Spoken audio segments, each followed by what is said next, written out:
ಕಡು ಬಡತನ ಪರೀಕ್ಷೆ ಬಿಟ್ಟು ಕೂಲಿಗೆ ಹೋಗಿದ್ದ ವಿದ್ಯಾರ್ಥಿನಿ. ಕೂಲಿ ಬಿಡಿಸಿ ಎಸ್ಎಸ್ಎಲ್ಸಿ ಪರೀಕ್ಷೆ ಬರೆಸಿದ್ದ ಶಿಕ್ಷಣ ಇಲಾಖೆ. ಎಸ್ಎಸ್ಎಲ್ಸಿ ಪರೀಕ್ಷೆಯಲ್ಲಿ ಉತ್ತೀರ್ಣರಾದ ವಿದ್ಯಾರ್ಥಿನಿ ಪಲ್ಲವಿ ಹಳ್ಳಿಕೇರಿ. ಗದಗ ಜಿಲ್ಲಾ ಮುಂಡರಗಿ ತಾಲೂಕಿನ ಪೇಟಾಲೂರು ಬಾಲಕಿ ಪಲ್ಲವಿ ಹಳ್ಳಿಕೇರಿ ಬರದೂರು ಗ್ರಾಮದ ಸರ್ಕಾರಿ ಪ್ರೌಢಶಾಲೆಯಲ್ಲಿ ವ್ಯಾಸಂಗವನ್ನ ಮಾಡ್ತಾ ಇದ್ಲು. ಎಸ್ಎಸ್ಎಲ್ಸಿ ಪರೀಕ್ಷೆಯಲ್ಲಿ 73% ಫಲಿತಾಂಶವನ್ನ ಪಡೆದಿದ್ದಾರೆ. ವಿದ್ಯಾರ್ಥಿನಿಯ ಸಾಧನೆಯನ್ನ ಗುರುತಿಸಿ ಮುಂಡರಗಿ ಕ್ಷೇತ್ರ ಶಿಕ್ಷಣಾಧಿಕಾರಿಗಳಾದ ಗಂಗಾಧರ ಅಣ್ಣಿಗೇರಿ ಅವರ ನೇತೃತ್ವದ ತಂಡ ಹಾಗೂ ತಾಲೂಕು ಸರ್ಕಾರಿ ನೌಕರರ ಸಂಘದ ಅಧ್ಯಕ್ಷರಾದ ನಾಗರಾಜ ಹಳ್ಳಿಕೇರಿಯವರು ಪೇಟಾಲೂರು ಗ್ರಾಮದಲ್ಲಿರುವ ವಿದ್ಯಾರ್ಥಿನಿಯ ಮನೆಗೆ ಭೇಟಿಯನ್ನ ನೀಡಿದರು. ಕ್ಷೇತ್ರ ಶಿಕ್ಷಣಾಧಿಕಾರಿಗಳು ಪಲ್ಲವಿ ಹಳ್ಳಿಕೇರಿಗೆ ಗೌರವಧನ ನೀಡಿ ಸನ್ಮಾನಿಸಿದರು. Bureau report Arjun Husmani, NKS TV4 Mundargi. 73 ಮಾಡ್ಯಾಳ.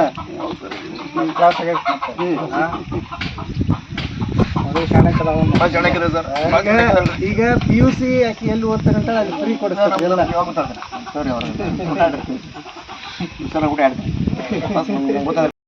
ಅಲ್ಲಮ್ಮ, ಇವಾಗ ಕೆಲ್ಸಕ್ಕೆ ಕರ್ಕೊಂಡು ಹೋಗಿದ್ರಿ, ಈ ಪರಿಸ್ಥಿತಿ ಆರ್ಥಿಕ ಪರಿಸ್ಥಿತಿ ಈಗ ಆಕೆ ಹೋಗಿ ಓದಿ ಮಾರ್ಕ್ಸ್ ತಗೊಂಡಿರೋದ್ರಿಂದ ಏನ್ ಅನ್ಸುತ್ತೆ? ಖುಷಿ ಆಗೈತ್ರಿ ಸರ್. ಈಗ ಮುಂದೆ ಏನ್ ಮಾಡಿಸ್ಬೇಕಂತೀರಿ? ನಾಕ್ ಏನ್ ಮಾಡಿದ್ರೆ ಹೆಚ್ಚಿನ ಮಾಡ್ರಿ ಸರ್. ಆಕೆ ಬೇಡ ಅನ್ರಿ, ನಮ್ಮ ಮನೆ ಪರಿಸ್ಥಿತಿ ನಾ ಇದು ಮಾಡಿದ್ರಿ ಸರ್.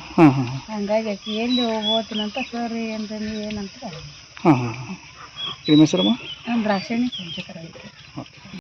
ಫ್ರೀ ಇದೆ, ವಸತಿ ಫ್ರೀ, ಕಾಲೇಜ್ ಫ್ರೀ, ಎಲ್ಲ ಫ್ರೀ. ಏನು ₹1 ಫ್ರೀ ಕಟ್ಟಂಗಿಲ್ಲ. ಹಂಗೆ 2 ಕಡೆ ಆಫರ್ ಅದಾವೆ. ಸೈನ್ಸ್ ಮಾಡ್ತಾರೆ ಅಂದ್ರೆ ಸೈನ್ಸ್, ಆರ್ಟ್ಸ್ ಮಾಡ್ತಾರೆ ಅಂದ್ರೆ ಆರ್ಟ್ಸ್, ಎಲ್ಲ ಫ್ರೀ. ಏನು ಅನ್ಕೊಂಡಿವ? ಸೈನ್ಸ್ 2 ಕಡೆ ಅದಾವ್ರಿ. ಮುಂದೆ ಏನು ಹೋಗ್ತಾರಂತ ಅಲ್ಲಿ ಕಲ್ಸಕ್ಕೆ ಫ್ರೀ ರೆಡಿ ಅದ.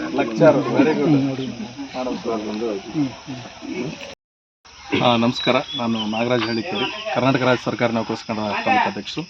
ಮೊದಲನೇದಾಗಿ ನಮ್ಮ ಮುಂಡರಗಿ ತಾಲೂಕಿನ ಕ್ಷೇತ್ರ ಶಿಕ್ಷಣಾಧಿಕಾರಿಗಳಾದಂಥ ಶ್ರೀಯುತ ಗಂಗಾಧರ ಅಣ್ಣಿಗೇರಿ ಸರ್ ಅವರಿಗೆ ನಾನು ಪೂರ್ವಕವಾದ ಅಭಿನಂದನೆಗಳನ್ನು ಸಲ್ಲಿಸಲಿಕ್ಕೆ ಇಷ್ಟಪಡ್ತೀನಿ.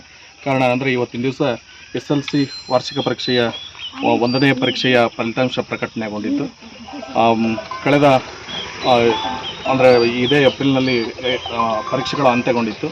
ಈ ಪರೀಕ್ಷೆಯಲ್ಲಿ ಪಲ್ಲವಿ ಹಳ್ಳಿಕೇರಿ ಈ ವಿದ್ಯಾರ್ಥಿನಿ ವಿಜ್ಞಾನ ಪ್ರಶ್ನೆ ಪರೀಕ್ಷೆಯ ದಿನ ಕೂಲಿ ಕೆಲಸಕ್ಕಾಗಿ ತನ್ನ ತಾಯಿಯೊಂದಿಗೆ ಬೇರೆಯವರ ತೋಟಕ್ಕೆ ಹೋಗಿದ್ಲು. ಅಂಥ ಸಂದರ್ಭದಲ್ಲಿ ಬರದೂರು ಶಾಲೆಯ ಮುಖ್ಯೋಪಾಧ್ಯಾಯರು ಮತ್ತು ಸಹ ಶಿಕ್ಷಕ ವೃಂದದವರು BO ಅವರ ಗಮನಕ್ಕೆ ತಂದು ಆ ವಿದ್ಯಾರ್ಥಿಯನ್ನು BO ಅವರ ಒಂದು ನೇತೃತ್ವದಲ್ಲಿ ಕರ್ಕೊಂಡು ಬಂದು ಪರೀಕ್ಷಾ ಕೇಂದ್ರಕ್ಕೆ ಕರ್ಕೊಂಡು ಬಂದು ಪರೀಕ್ಷೆಯನ್ನು ಬರೆಸಿದ್ರು.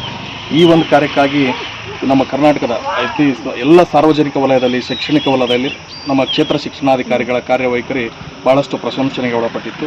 ಇವರ ಒಂದು ಕಾರ್ಯವನ್ನು ಗಮನಿಸಿದಂಥ ಅತ್ಯಂತ ಮೇಧಾವಿಗಳು ಅನಿಸ್ಕೊಂಡಂಥವ್ರು ನಾಗತಿಹಳ್ಳಿ ಚಂದ್ರಶೇಖರ್ ಅವರು ಇರ್ಬೋದು, ಮಾಜಿ ಶಿಕ್ಷಣ ಸಚಿವರಾದಂಥ ಶ್ರೀಯುತ S. ಸುರೇಶ್ ಕುಮಾರ್ ಅವರಂಥ ಅನೇಕ ತಮ್ಮ ಫೇಸ್ಬುಕ್ ಮತ್ತು ಇನ್ಸ್ಟಾಗ್ರಾಮ್ನಲ್ಲಿ ಕೂಡ ಬರ್ಕೊಂಡಿದ್ರು. ಅಂಥ ಒಂದು ಅದ್ಭುತ ಕೆಲಸವನ್ನು ರಾಜ್ಯ ಮಟ್ಟದ ಅಧಿಕಾರಿಗಳ ವೃಂದದವರಿಂದ ಪ್ರಶಂಸನೆಗೆ ಒಳಪಟ್ಟಂಥವ್ರು ನಮ್ಮ ವಿದ್ಯಾರ್ಥಿನಿ. ಇವತ್ತು 73%, 73% ಓದದೆ ಕೇವಲ ಕೆಲಸ ಮಾಡ್ಕೊಂತ ನೇರವಾಗಿ ಹೋಗಿ ಪರೀಕ್ಷೆಗೆ ಬರೆದು ಪಾಸ್ ಆಗಿದ್ದಾಳೆ. ಅಂದರೆ ಪ್ರತಿಭಾನ್ವಿತ ವಿದ್ಯಾರ್ಥಿ, ಅಭ್ಯಾಸ ಮಾಡಿಲ್ಲ, ಏನಿಲ್ಲ, ನೇರವಾಗಿ ಪರೀಕ್ಷೆ ಬರೆದ್ರೆ ಇಷ್ಟೊಂದು ಮಾರ್ಕ್ಸ್ ತಗೊಳ್ತಾರೆ. ಆದ್ದರಿಂದ ಪ್ರತಿಭಾನ್ವಿತ ವಿದ್ಯಾರ್ಥಿ. ಭಾಳಷ್ಟು ಸಮಾಜ ಸೇವಕರು, ಭಾಳಷ್ಟು ಕಾಲೇಜಿನವರು ದೂರವಾಣಿ ಮೂಲಕ ನಮ್ಮನ್ನು ಸಂಪರ್ಕಿಸಿದ್ದಾರೆ. ಆ ವಿದ್ಯಾರ್ಥಿನಿ ಮುಂದಿನ ವ್ಯಾಸಂಗ, ಉನ್ನತ ವ್ಯಾಸಂಗವನ್ನು ಕಲಿಸಲಿಕ್ಕೆ ಭಾಳಷ್ಟು ಹಿರಿಯರು, ಶಿಕ್ಷಣ ತಜ್ಞರು ಮುಂದೆ ಬಂದಿದ್ದಾರೆ.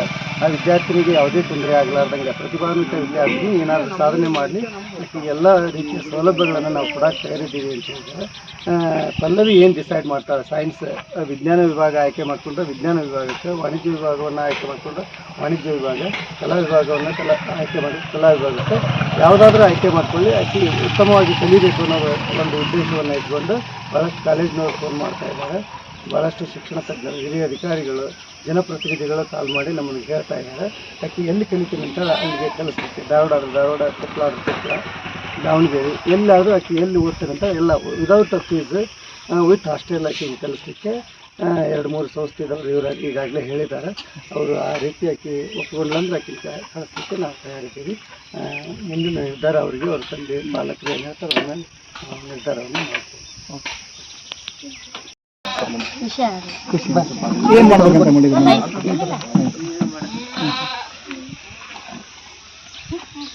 ಮಾತಾಡಮ್ಮ. ಏನು ರಿಸಲ್ಟ್ ಬಗ್ಗೆ ಏನು ಅನ್ನಿಸ್ತು? ಖುಷಿ ಅನ್ನಿಸ್ತಾ? ಇನ್ನೂ ಮಾಡ್ಬೇಕು ಅನ್ನಿಸ್ತದೆ? ಎಷ್ಟಾಗೈತಿ ಏನಂತ ಟೋಟಲ್ ಎಷ್ಟು ಪರ್ಸೆಂಟೇಜ್ ಎಷ್ಟಾಗೈತಿ? ಯಾವ ವಿಷಯಕ್ಕೆ ಎಷ್ಟು ಬೇಕು ಅದ್ರ ವಯಸ್ಸು ಗೊತ್ತಿದೆ ಒಟ್ಟು 70